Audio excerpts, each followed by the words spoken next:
What's Gucci with the veterans military? Today we're going to be talking about the only chronic sinusitis VA disability rating video that you're going to need for 2024. Hey, if you like this type of content, like, share, subscribe, comment down below your personal experience in the VA claims process when it pertains to this PACT Act related claim. Let's get into it. So first of all, we got a general rating formula for sinusitis, and it awards anywhere from 0, 10, 30, and 50%, depending on your symptomology, depending on the medical evidence that you supply to the VA. That's what's going to determine what level, well, what VA rating that you're going to get for sinusitis specifically. Moving on. Then we got, okay, what is maxillary sinusitis, aka chronic sinusitis? And this is pretty much what it is. Chronic sinusitis is a long-term swelling or infection of the sinuses, and it gets the chronic designation if it's lasting more than 90 days. Cool, Gucci. You can capture this by complaining to your doctor, getting in with a medical professional, recording this down in order to start building that necessary medical evidence needed in order to submit that VA claim. Moving on from there. Then we got, what are some common symptoms of chronic sinusitis?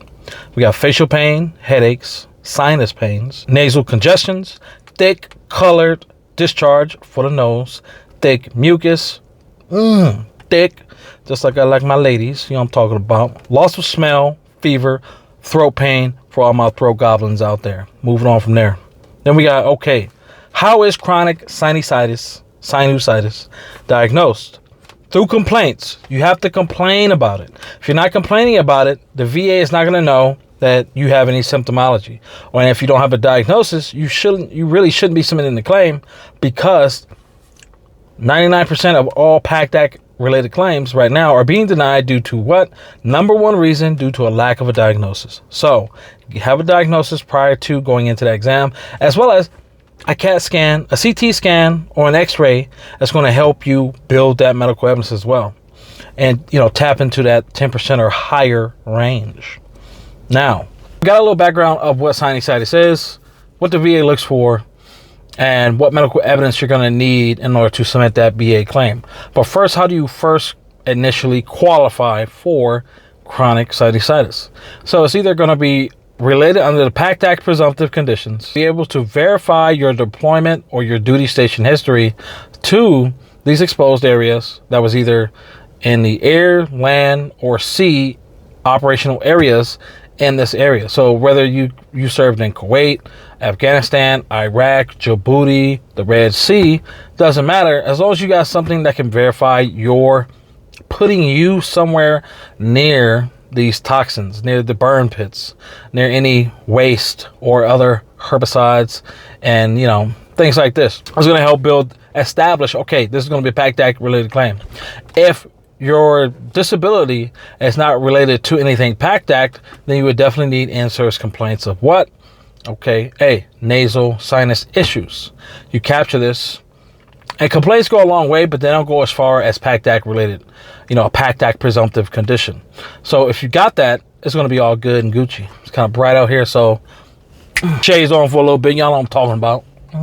So once you get all that, once that's verified, you identify whether you want to go direct service route, meaning you got in-service complaints, or the PACT Act presumptive conditions, or the PACT Act route. And that's pretty much saying, hey, you got the deployment or duty station history that can be verified and will be verified by the VA. It's going to be able to, that's your nexus. You don't need to go out, pay $2,000 for a nexus letter, when under the PACT Act presumptive conditions, chronic sinusitis is going to be one of those disabilities that, just due to that legislation, is connected. Hey, that's your nexus letter. You don't have to go out and pay for one. Now, how do you get from A to B? You still need a diagnosis. And I already went through all the information that you need in order to what?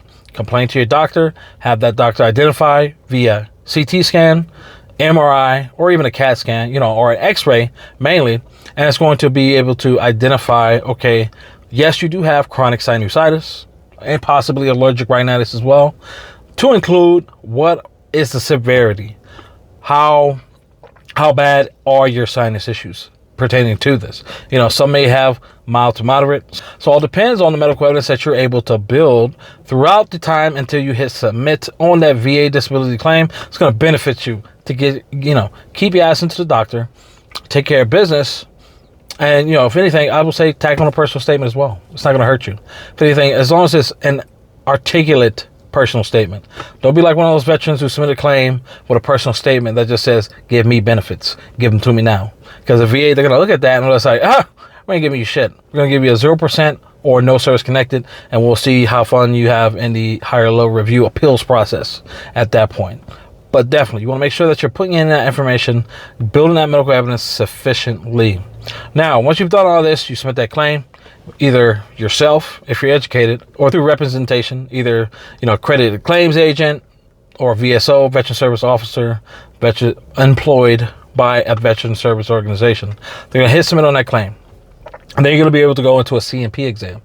And during this C&P exam, compensation and pension exam, that examiner is going to be going through all your medical evidence. Hopefully they're going through everything. But if not, I suggest you print off everything that you submitted for that claim. If you're fortunate enough to get your doctor to fill out a completed DBQ, Disability Benefits Questionnaire, and or an IMO, provide you with an IMO, independent medical opinion, it's going to help that claim a lot more than just getting that examiner who's only going to see you once opinion and their notes and their analysis of where they believe the onset of your chronic sinusitis occurred.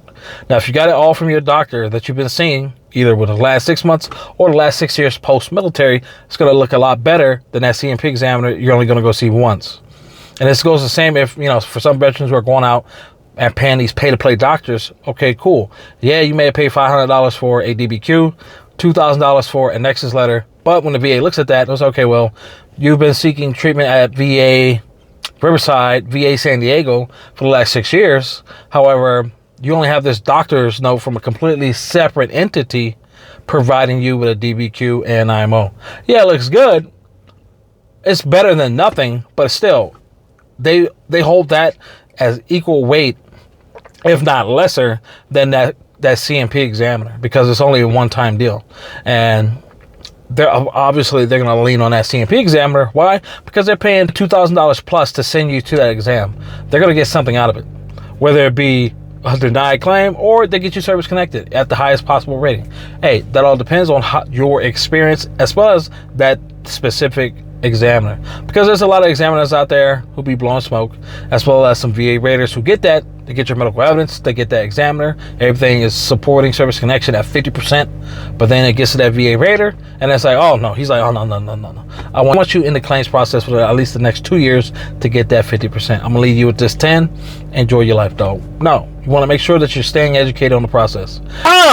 Again, you know, just like y'all like to click on clickbait and BS videos, this is me doing the same thing, but I am working towards progressing in my career, branching off a little bit if I can, but mainly for professional and personal growth during this time. So I'm not going to be posting clickbait. I don't post it anyway. But hey, you know what y'all think about it down in the comment section below. Your personal experience when it comes to the VA disability claims process, chronic sinusitis specifically. But any questions or comments you got, please, by all means, if you hate, there's always that 1 or 5 veterans that come in the comments complaining about how I talk. Oh, you got to be professional. I ain't got to be shit. When I was in the military, I was professional. I'm post-military.